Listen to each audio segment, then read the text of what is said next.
You are listening to The Overwhelmed Brain. If you experience social anxiety, get the powerful safe system for social anxiety at quietbegins.com. Life presents the toughest challenges. Every day you are faced with decisions that test your ability to express who you really want to be in this world. We're told to keep saying affirmations and keep thinking positively, but what do you do when that stuff doesn't work? Welcome to The Overwhelmed Brain, where you'll learn to make decisions that are right for you so that you can create the life you want now.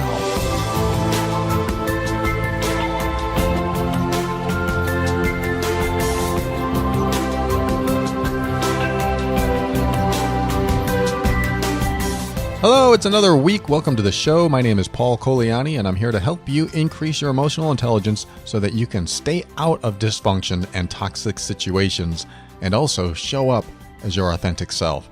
Everything I talk about on this show is my personal opinion and is meant for informational and educational purposes only. Always consult a medical or psychological professional before making any changes that could affect your physical or mental health. All right, today I want to talk about personal boundaries.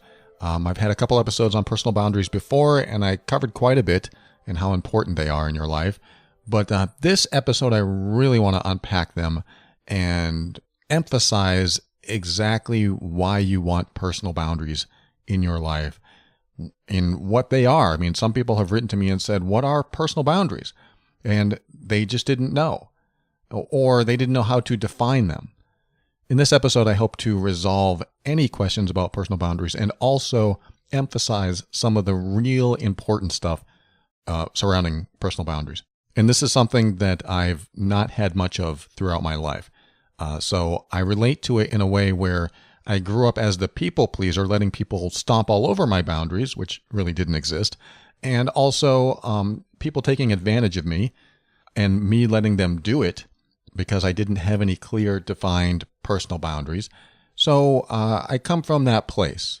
And when things turned for me is when I took the chance, took the leap of faith, and started honoring myself.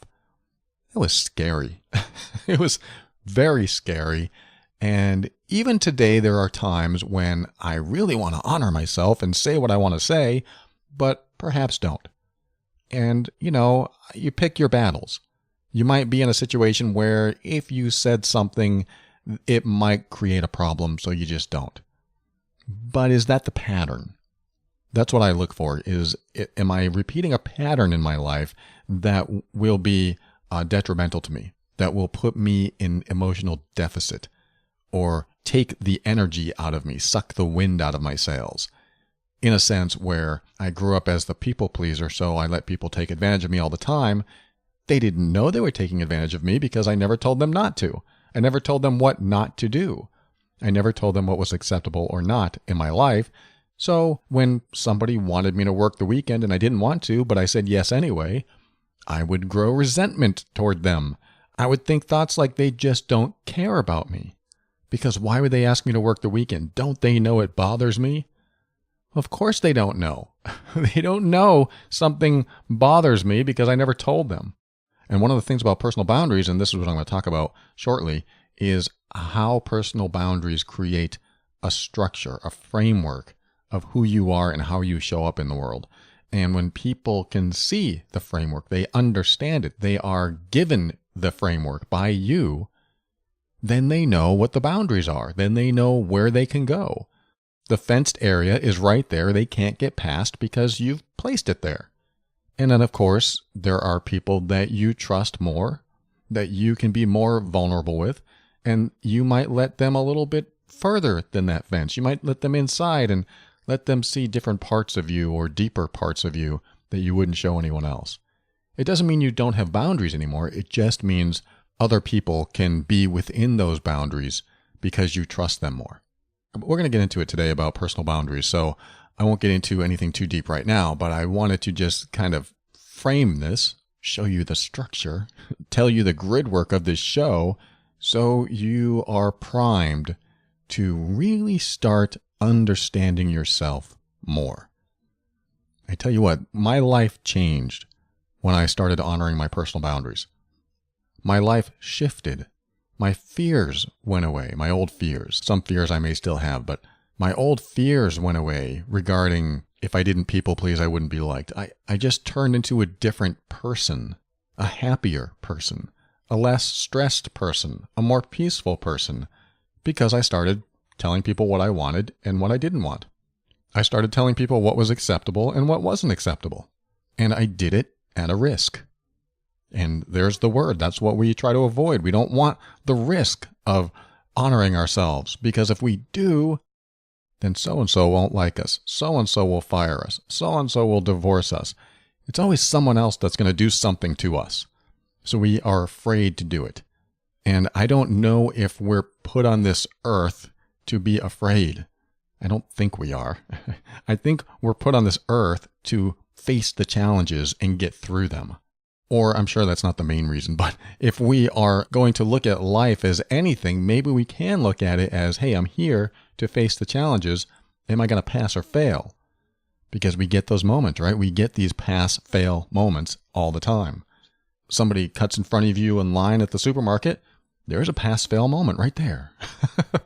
Do you really fail if you don't say anything? No. But what do you carry with you? That's how I look at failure. And failure is a strong word. I don't mean to use it that way, but let's just call it that to make it easy.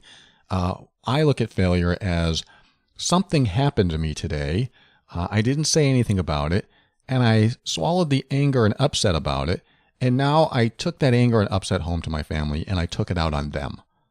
I would consider that a failure. I would consider that me not addressing what I should address in a more productive way, whether that is telling the person in line that they just cut in front of me, hey, could you please go behind me because I was standing in line, and they may not answer. They may say something rude, whatever, but at least I tried. And maybe I would explore it further and try to get in front of them, but that would be ridiculous because it would cause a fight, and then suddenly everyone's on YouTube and everyone's making fun. Don't want that. But what would I do with that anger? Now I've swallowed the anger, and I'm driving home, and all I can think about is that person that cut me off. What do I do with it? I might go home and talk to my girlfriend and say, God, this person cut me off. I want to process this. I want to get this out of my head. And she might ask me some questions. You know, you have good communication with someone, your friend, your family member, someone on social media. Oh, this thing happened to me today and I don't know how to get over it. And you start talking to people. Other people are helpful. Some people are helpful. Just like in the Facebook group, the Overwhelmed Brain Empowerment group. Some people put it out there and they just say, hey, this is happening to me. What are your thoughts? And then over and over again, I see people go, oh, this is what I did. This is what I did. Or why don't you try this? Or maybe you can do that. And some people's answers are spot on, and some people's answers won't work for that situation, but it worked for them. And I can see the shifts from the replies. So this is just, people typing on a computer back and forth. Even that's helpful. Other people, I think, need to be involved in your life if you're going to associate and relate to other people.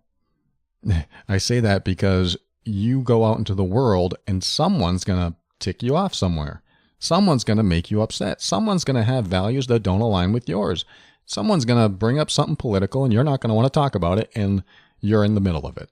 And suddenly you have all these feelings. You don't know what to do with them. Maybe you exploded at them, but you still don't have any closure. So now what do you do with it? You talk to someone.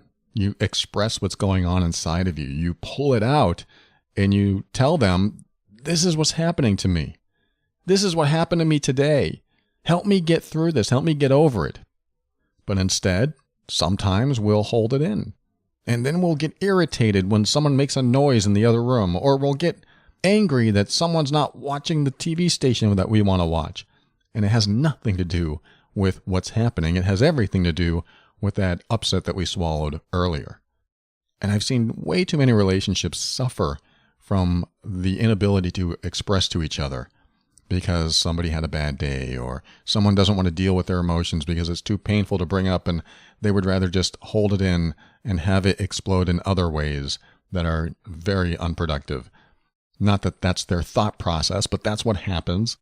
Or you don't feel safe to express to the people that you love, or that the people that you're with or around. There's that factor too. When you don't feel safe enough to express to those people, you don't. And so you hold it in. but you got to find some way, you got to find some outlet to get it out of you.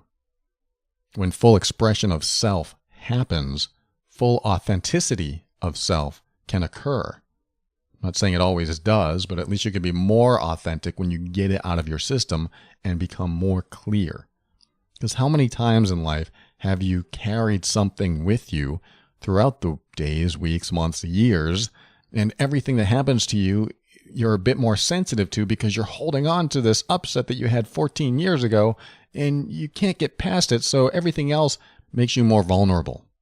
And when somebody cuts you off on the road or with their cart at the supermarket, you might experience a more intense emotional trigger than you would had you been clear, had you gotten rid of some of the stuff from being able to express it to someone else. I mean, I had someone reach out to me once and say, I have this roommate and he's amazing. I can tell him anything. Yet I have this one thing that I'm carrying with me and I don't want to tell him. And I asked, well, is it about him? And this person said, no. Well, does it have anything to do with him? And this person said, no. And then I asked, well, if you could tell him anything, why won't you tell him this? And this person said, I just don't know. And so there's some old obstacle in there that is telling this person, if I speak up, something bad will happen to me. And we got to start addressing these old belief systems that don't serve us anymore. Something bad is going to happen to me. What does that even mean? You're with this person that is so safe in your life, and they want the best for you. I can't imagine they would want you to hold on to what you're holding on to. I would imagine that they want you to free yourself of it. And when I asked that, this person said, yes, absolutely. They would want me to be happy. And I just want to reach through the phone and grab their collar and say, well, go tell him. I wouldn't do that. I'm not that aggressive. But you get my point, where you see a solution, but someone else is afraid to execute that solution because of old fears, because of old beliefs, because of old emotional triggers, because their dad did this to them, because their mom or their brother or their sister or some betrayal happened in their life, and they hold on to it. And these are the things that haven't reached closure in us, that we haven't processed, that we haven't healed from, that we just haven't expressed to someone else and finally get it out of our system. Some of the most freeing moments in my life were when I was able to sit with someone that I loved and trusted and tell them something that I was ashamed by, or embarrassed by, or felt guilty about. When you can express those feelings to someone else and finally get it out of your system, it is a huge step forward, and sometimes it is the step to take. It can be very powerful. When we come back, let's go over personal boundaries. Good stuff today. Be right back.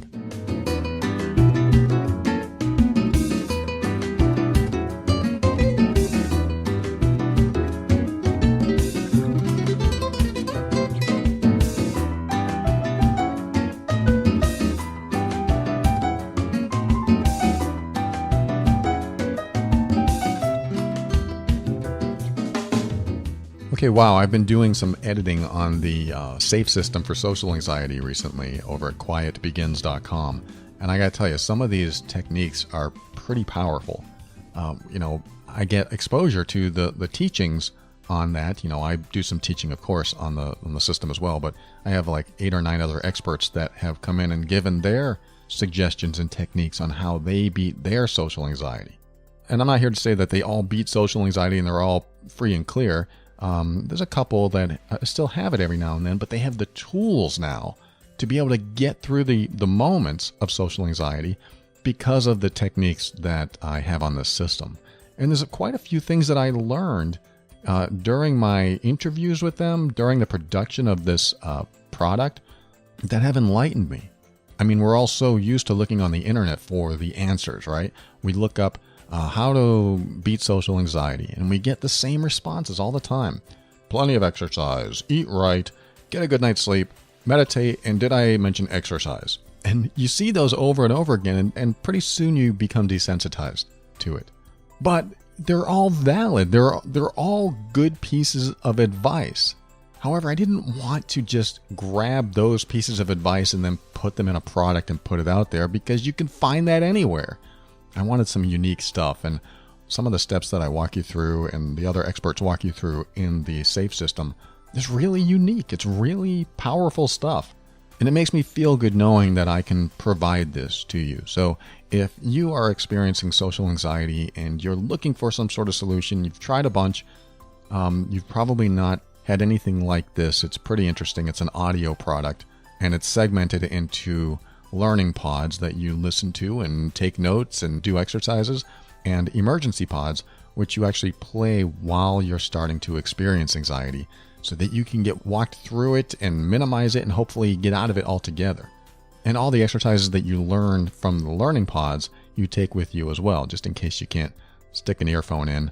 There are things that you can do while you're even standing there talking to someone. There are things that you can do in yourself to help relieve the anxiety.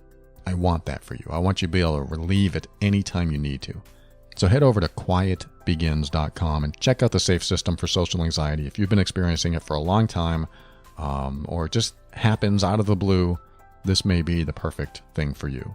quietbegins.com.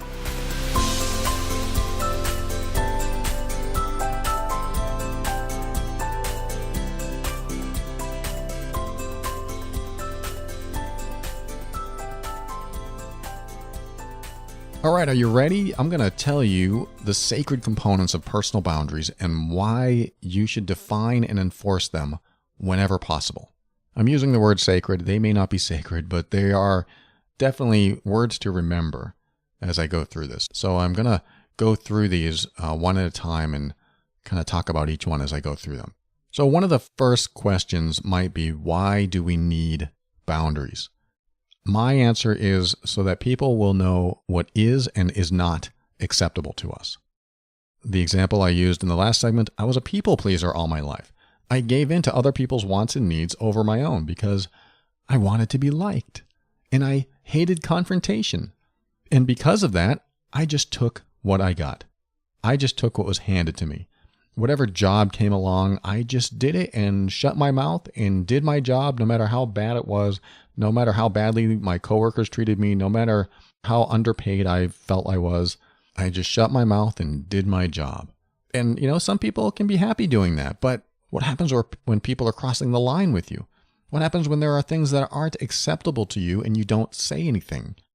This is when resentment and anger and other things build up in you that come out in explosive ways to other people, to people that we love. And we don't want that to happen. So why we need boundaries is so that we will define to the world what is acceptable and what is not to us. Not only does that let other people know what is good for you so that they can show up in a way that's good for you, but it also gives you a clear understanding of what is acceptable or not, so that you are more clear. Because once you know what's acceptable or not, you have a clearer direction. You have a clearer definition of your goals. You have a much more clearer idea of what kind of relationship you want. When you don't understand and enforce your boundaries, you usually end up with some sort of emotional corruption where people are just doing whatever they want to do to you. In my life, I never confronted anyone for their, for example, rudeness. I just swallowed my irritation and anger and let them steamroll me. This was very prevalent in high school, where somebody would cross the line with me, they would make fun of me, they would push me around, they would just do things that were bullying toward me, and I just swallowed my anger, and I let them steamroll me, and I took that with me throughout life. It's no fun being bullied, and bullying transforms into other behaviors later on in life, meaning if you're used to being bullied later on in life, you get bullied, but it's more of an allowing bully. Like someone tells you what to do, you don't want to do it, but you do it anyway. It's almost like you're allowing them to tell you what to do when you don't want to do it, and you're not saying no. Even though you've become this full-grown adult and you can make your own decisions, you're an independent person, yet you still don't tell them to back off. You still don't tell them that's not acceptable behavior. And that was me. I'm not saying that it's easy, but I am saying that your life can be harder if you don't define the boundaries, if you don't define the framework of how you want to be treated. For example, I had to enforce my boundaries a few times in the relationship I'm in today because I felt she was being too pushy or disrespectful, It was near the beginning. It happened and we addressed it and we figured it out. But you find out who really wants your happiness when they're willing to hear you out and you let them know that what they're doing is hurting you in some way. And they actually listen to you. They actually want to know what's hurting you so that they don't do it again. That really reveals a lot about the person that you're with. So the times it came up in the relationship that I'm in today, I was able to say, look, you're crossing the line here. You are disrespecting me and I don't like it. You need to back off. And it stopped her for a minute and we talked about it and it made sense. And later on we talked about it and she said she was grateful that I did that. She was grateful that I let her know where the line was. She had relationships in the past that she could easily cross the line with her partner and they didn't really say anything. And that actually can equate to someone not feeling comfortable with you, which is another interesting angle to this, is that when you don't define your boundaries to someone else or the framework of how you want to be treated, they're not sure how to act around you. They're not sure who you are. They're not sure how you're going to show up in every situation because maybe it's wishy-washy, maybe it's just not clearly defined, so they don't know until they actually have some event that occurs that they can now interpret who you're going to be. They can now figure it out. It's not that you reveal everything up front and say, this is what I accept and this is what I don't accept, but you make things clear as you go along and you don't keep any mysteries alive. Those mysteries of, I wonder what they're thinking. I wonder if they're upset. I wonder if they have any thoughts on this, because you just make it clear what your thoughts are. You just make it clear what you will and won't accept. And I'm going to say this over and over again. I'm not saying that doing this is easy. It's usually hard if you've not done it throughout any relationship that you're in, especially family. When you're in any type of relationship with family, they know you the way they've always known you all your life. If they've known you to be a pushover when you were younger, you're probably still a pushover to them, unless you've shown them this new side of you. Unless you've decided to show up as the person that did all this self-help and personal growth work and reading and videos and therapy and coaching, whatever you've done in your life, if you decide to show up as this new person for them, then you establish a new relationship. You establish new parameters of the relationship. And some people won't like it. Some people will defy it. They will rebel against it. They don't want this new you. They like being who they are with the old you. This is why sometimes it's hard to show up in your family as this new person, because they're expecting the old person. They're expecting the old belief systems, the old values, the old behaviors, the old personality. And if it's not there, then something's wrong with you. And something's different about you, and I can't get used to it. And hopefully you have a supportive family that will go, wow, you're really improving. Wow, there's so many good things happening in your life. I can just tell the way you show up. Hopefully your family is like that and not like other families that I've heard about that say, you've changed and I don't like it. What's wrong with you? Families that may have been enabling each other's bad behavior for many, many years, all their lives sometimes, can be those types of families that don't want to change because that enabling actually allowed them to be dysfunctional and toxic. And it was easier for some people to show up that way than to have to face any of the real issues in their world. So like that issue with my girlfriend, when push came to shove, which is just an expression, we reached a level of understanding that helped grow our relationship, that helped us become stronger. Because now she knew what bothered me, and she knew why. She knew that I felt disrespected or felt like I was being pushed around or whatever it was.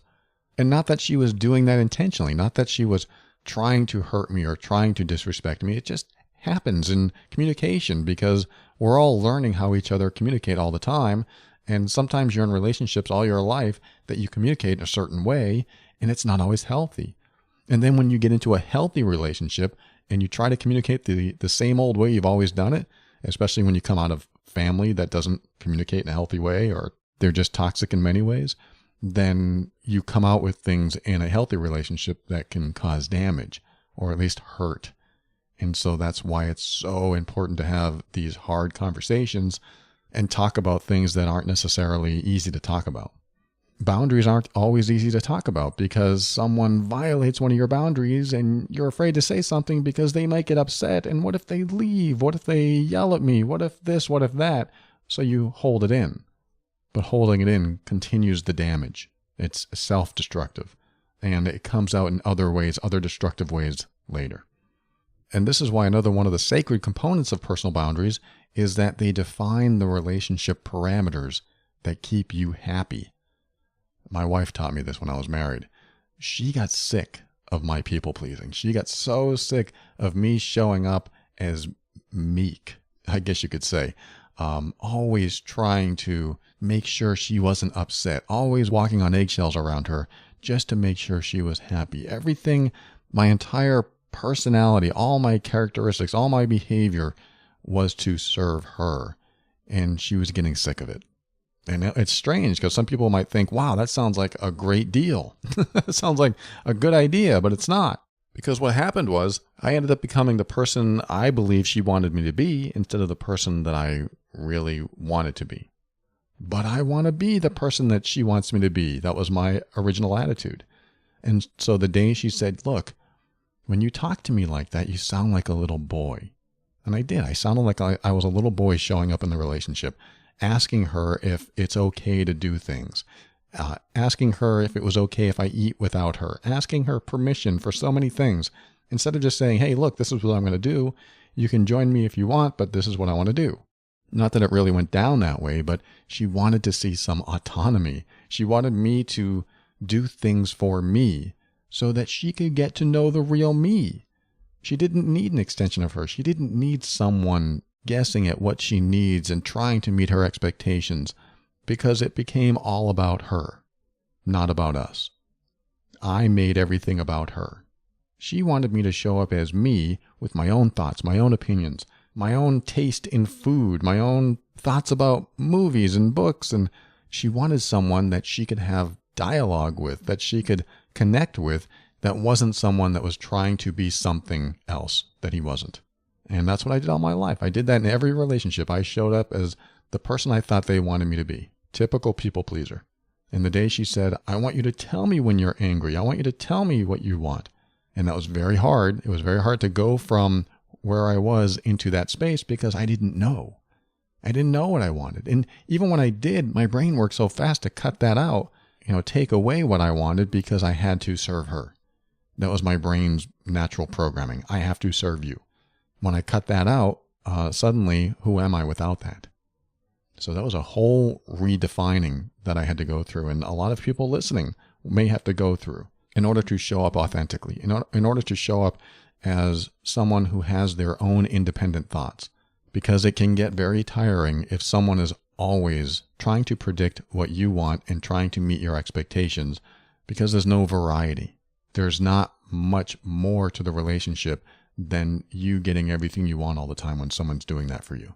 And like I said, it sounds enticing, but it has probably been one of the main components that has destroyed all my relationships is me showing up as someone I thought they wanted me to be. When I finally let that go, I didn't mean I lost my kindness, didn't mean I lost my compassion or my ability to give. It just allowed me to give and receive to myself as well. And that's important.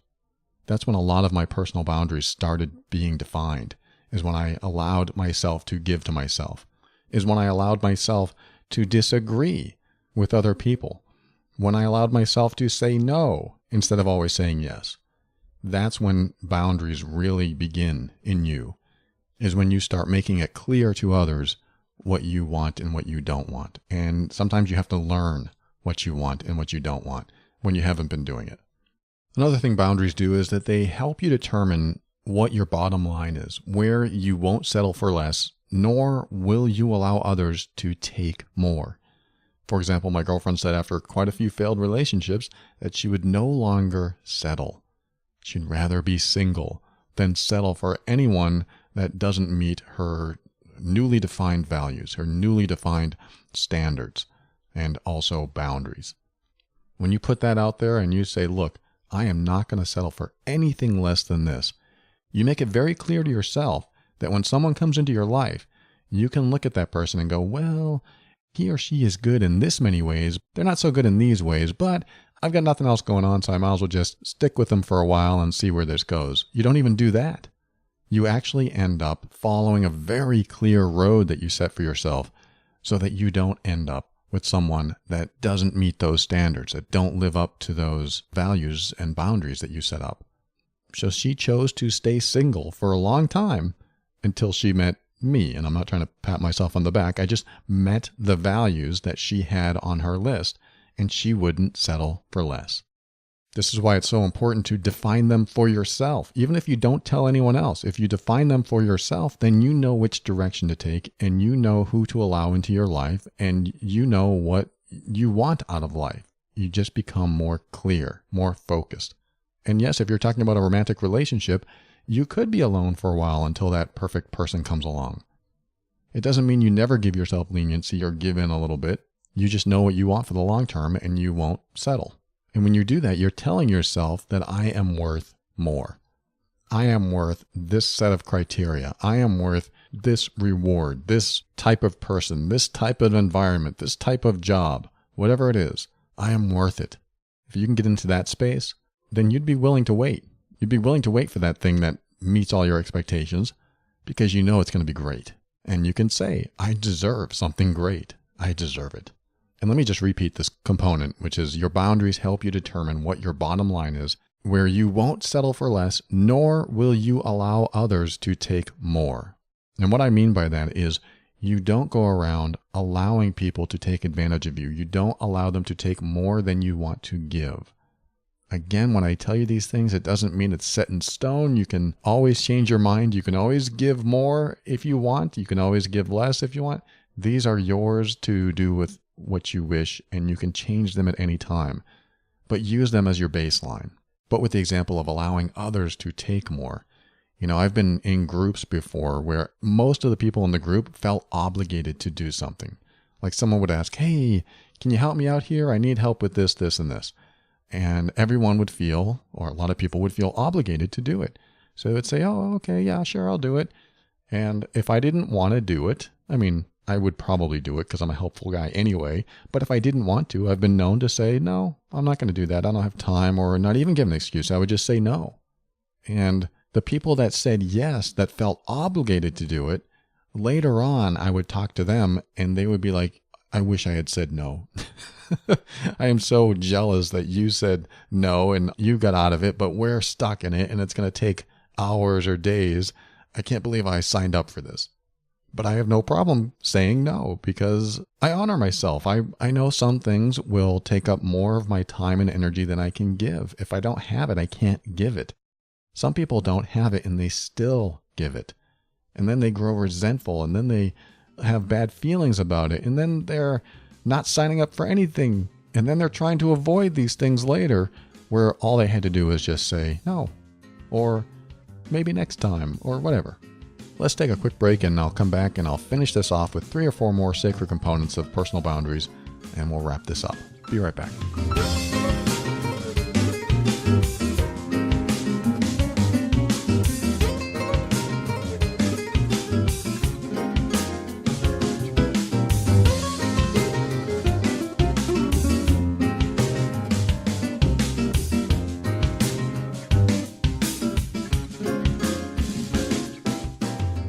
All right, final stretch on the sacred components of personal boundaries and why you should define and enforce them whenever possible.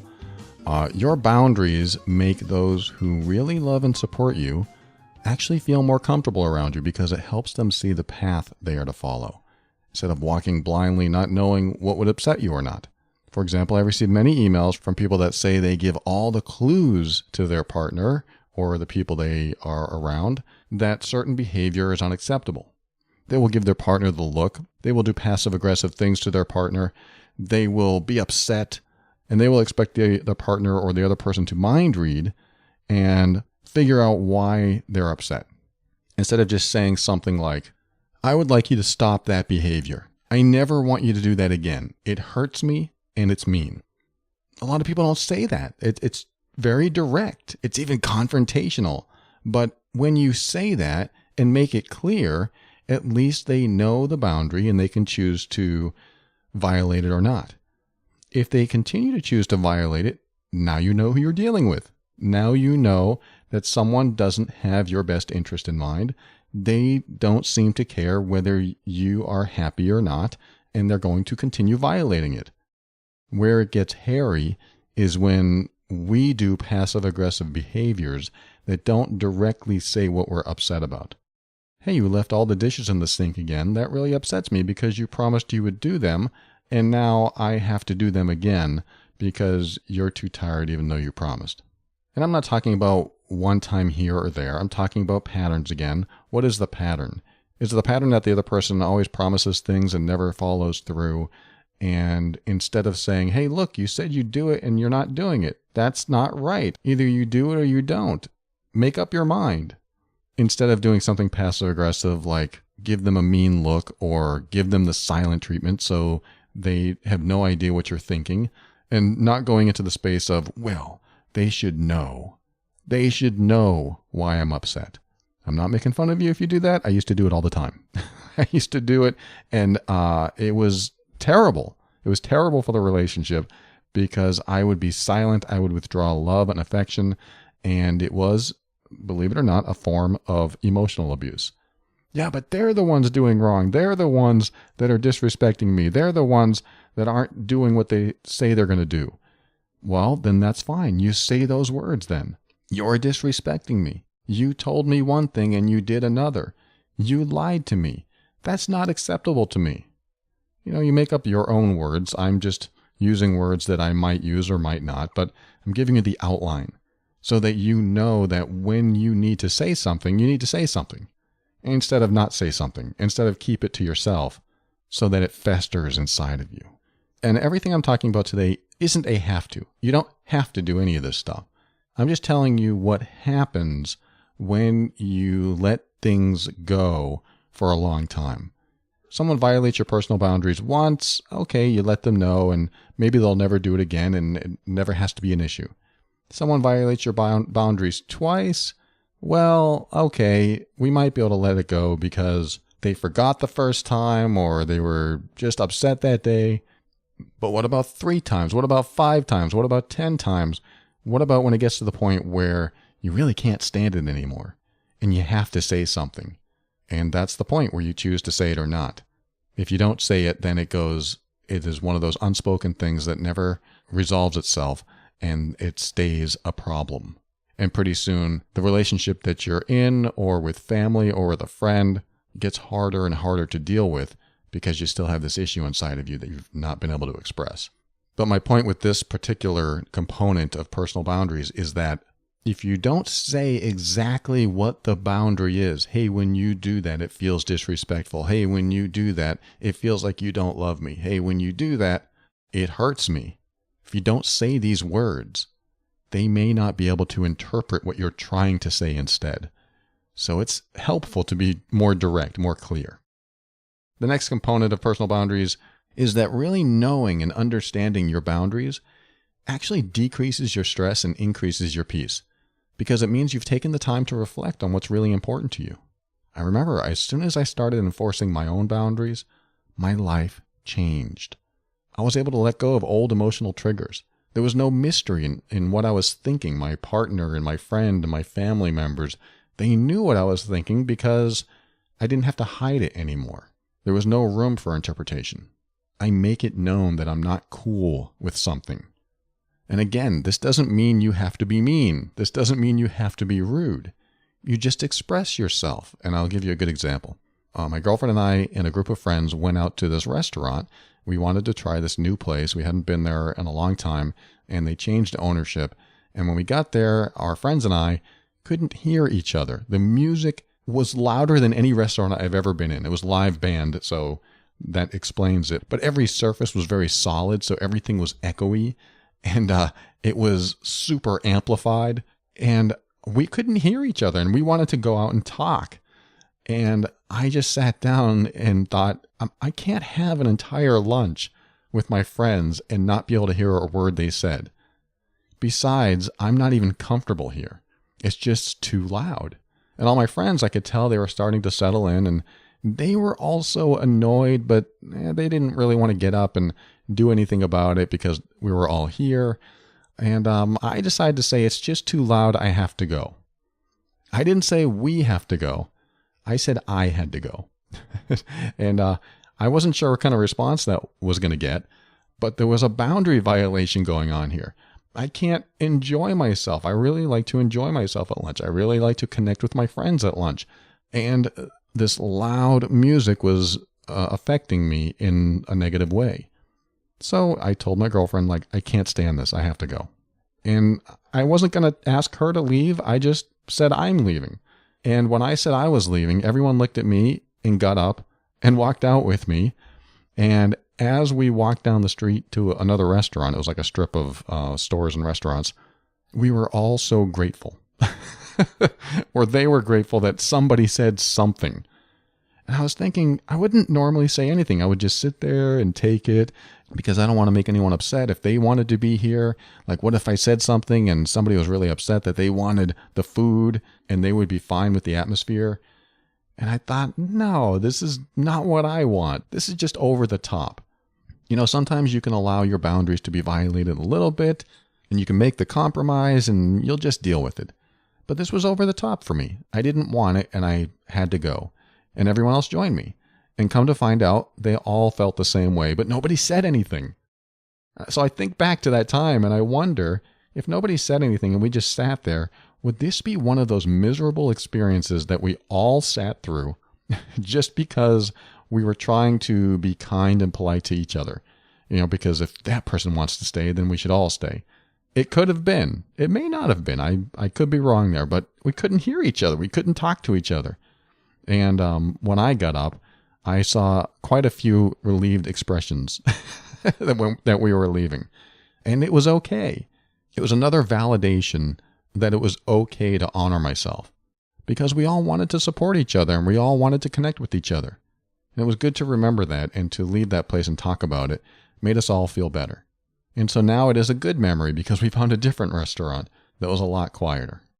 So this is what I mean that when I say it decreases your stress and increases your peace. Because I really took the time to reflect on the situation, on the environment, and if it was going to take a toll on me. And I decided it was.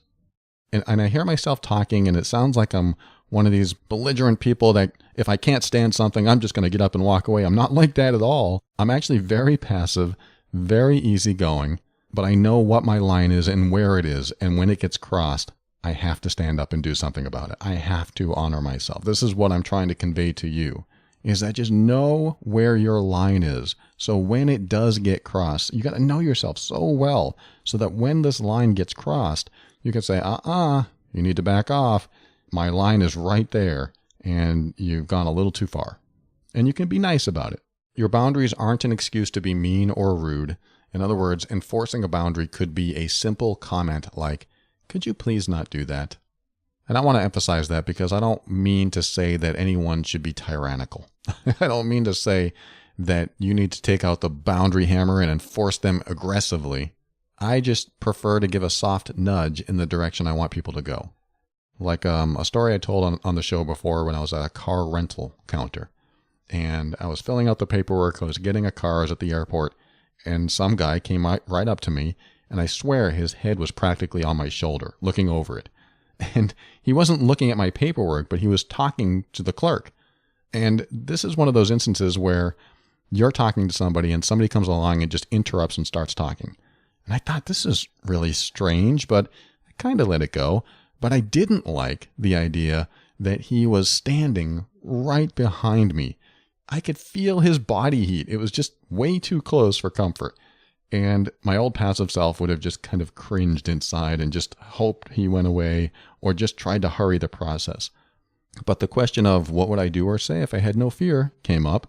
And what I thought of was, could you please move? You're standing too close. And it's uncomfortable for me.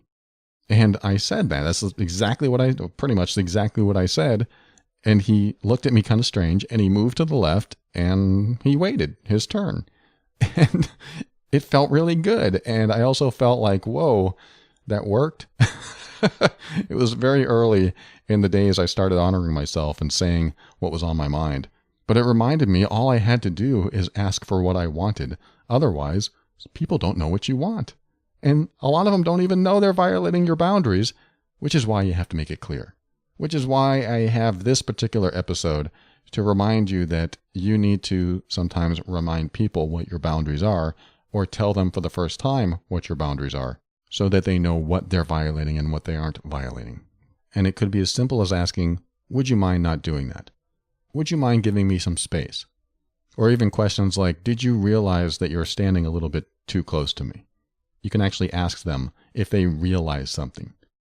Did you realize that when you leave dirty dishes on the floor, that it really upsets me? Did you realize that? Because if you didn't, I'm telling you now. And so let me give you the last sacred component of personal boundaries, which is your boundaries aren't created for anyone in particular, though they can originate because of someone in particular. What I mean by that is some people will think that they are being singled out, or that you don't like them, or it's all about them, or whatever. In cases like that, just be sure to tell them that your boundaries aren't about them. They're about you. They're about you keeping the stress out of your life and keeping the peace in your life, not about hurting them, offending them, making their life difficult. It's just about having less stress and more peace in your own life. So it's easier to enforce your boundaries when you're not pointing the finger at someone else, but keeping the realm, the concept of boundaries inside of you, and keeping the focus on what you would appreciate and what you wouldn't appreciate. How you would like people to show up in your life and how you wouldn't like people to show up in your life. It's all about self-preservation, keeping you happy, keeping you at peace, keeping you in less stress. Because when you can really do that for yourself, then you never have to point the finger and say, you're a jerk. I can't believe you did that to me. How can you live with yourself? You can just take that pointing finger away and say, I don't appreciate when you do that. It affects me this way. It upsets me. It hurts me. It makes me feel like you disrespect me.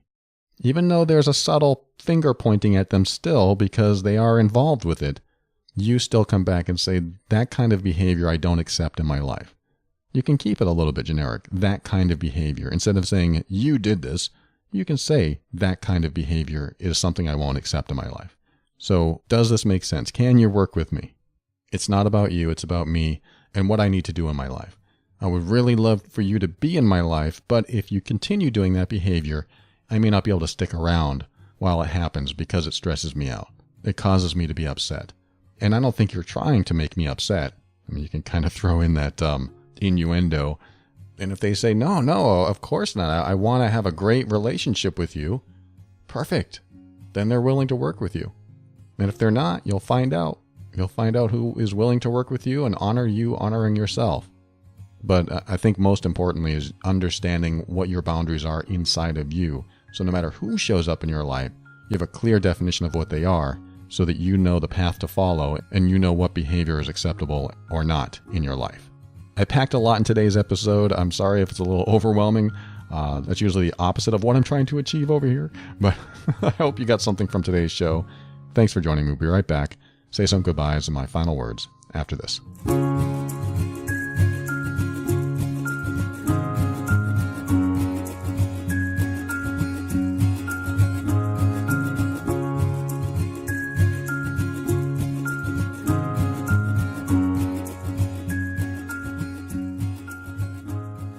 Thank you for listening to another episode of The Overwhelmed Brain. I want to remind you about the Safe Empowerment System for Social Anxiety. Head over to quietbegins.com and check that out. If you're experiencing social anxiety and you want an audio system that is designed specifically to enter your mind and help you repattern old patterns of anxiety so that you can decrease and overcome it so that you can actually enjoy a day out somewhere or lunch somewhere or a dinner somewhere or an event or anything like that, the system is designed to help you gain a new perspective, quote, rewire your mind, and put you in a better place so that you can actually enjoy life again. Go to quietbegins.com to find out more. And I want to remind you of the Love and Abuse podcast over at loveandabuse.com. You know, we were talking about personal boundaries today. Nothing more important than personal boundaries when you're in a toxic relationship of some sort. Love and Abuse is all about poisonous communication and toxic relationships, and that podcast may be very helpful for you if you have trouble honoring your boundaries and you want to figure out the best course of action. You want to educate yourself on what kind of behaviors are out there so that you can learn what's acceptable or not to you. Because some behavior, we can't really tell if they're being a jerk or not, or if they're being poisonous or toxic or not. Sometimes it's hard to tell, and that's what that show is all about, loveandabuse.com. It's the official podcast of the Mean Workbook, and that is an assessment and healing guide for difficult relationships. And that's very helpful if you want to learn about your relationship and why it's so darn difficult, if it is. Both the workbook and the podcast are over at loveandabuse.com.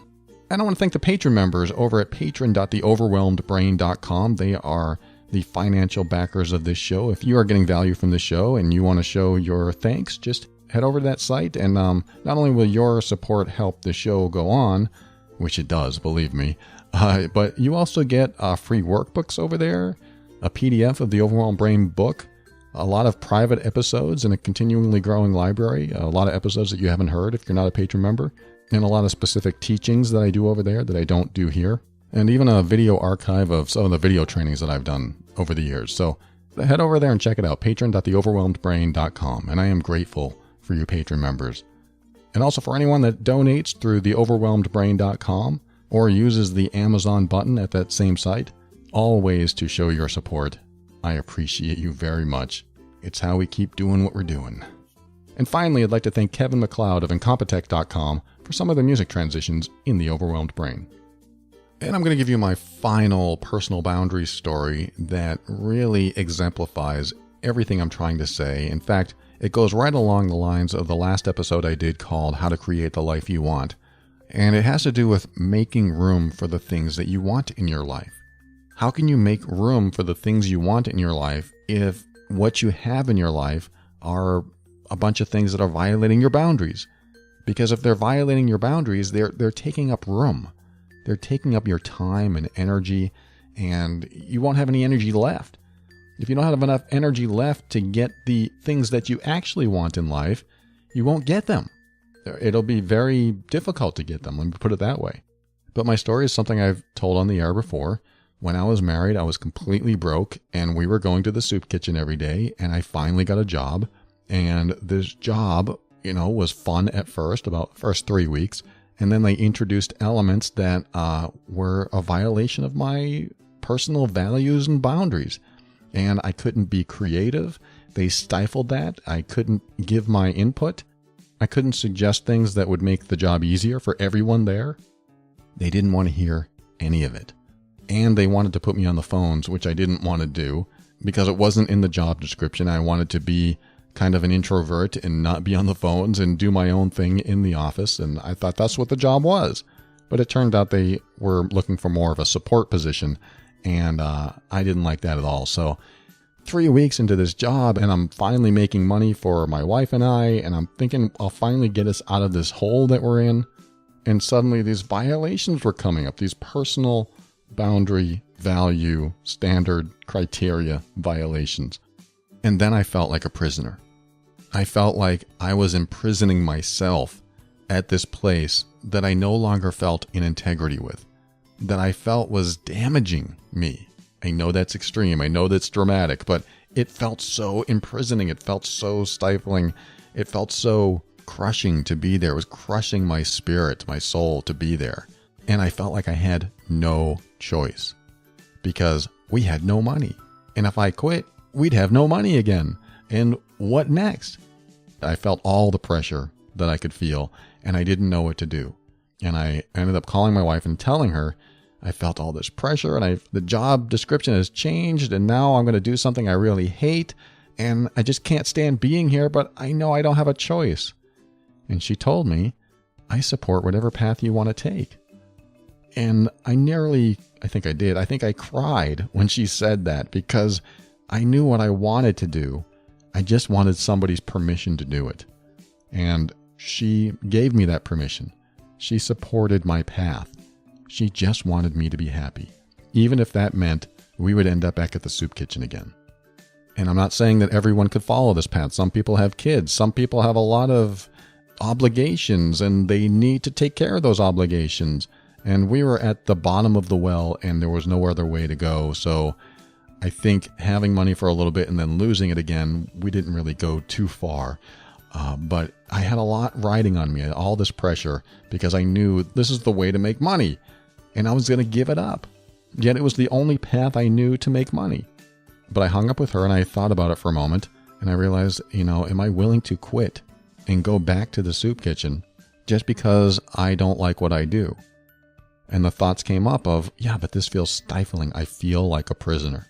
And suddenly it became more about my integrity, my happiness. Suddenly those things were more important than money. They were more important than getting out of a hole. They were very personal. And I knew if I stayed that I would just become more and more unhappy as time went on. So it was a very difficult decision. And I went up to the supervisor and I said, I quit. And he looked surprised, but he said, oh, okay. And I said, thanks a lot. It's been great working with you. And I walked away. And the moment I walked out that door, I felt free. I felt so good. I was liberated. I couldn't believe how good I felt knowing that I was broke. It was the most freeing feeling probably ever. I mean, it was such a step in the direction of me. It was such a personal step into my own self-worth, my own self-compassion, my own self-love. It was giving me what I needed. It was nourishing me. I felt it right away. And I went home and I told my wife I quit, and she was okay with it. And that helps, when you have a support system like that. That's why it's important to surround yourself with people that support you, even if they disagree with your path, but they support the path you choose because it makes you happy. And we went back to the soup kitchen. We got our boxes of food from the churches and things like that. And I'm grateful there were systems like that in place so that we could do that. But that's not even my point. My point was I felt so stifled and I had no energy and I had no impetus to do anything else when I had a job that was doing that to me. It was, like I said, crushing me. And I didn't have space for anything else.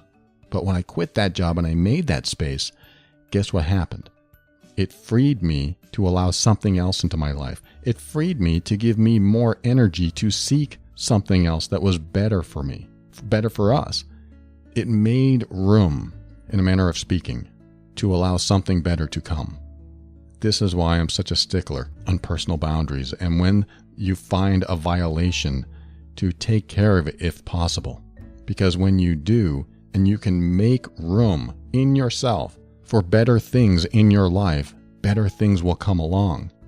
When you don't have the room, you are de-energized, you are tired, you are in an emotionally triggered state, you are cluttered, your brain is cluttered, your mind is foggy, and it's very hard to find those complementary, supportive, nurturing things in your life because you already have people and places in your life that are violating you in some way, and you haven't taken the steps to get out of those places and away from those people.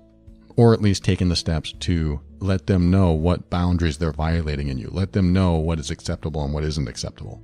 When you don't make it clear, when you don't take steps to honor yourself in that way, your life stays filled with things that cause more stress and take away your peace. And yes, I know when you honor your boundaries, there's risk involved. It feels risky. But every time I've done it, it cleared the path and gave me something more. It gave me more happiness.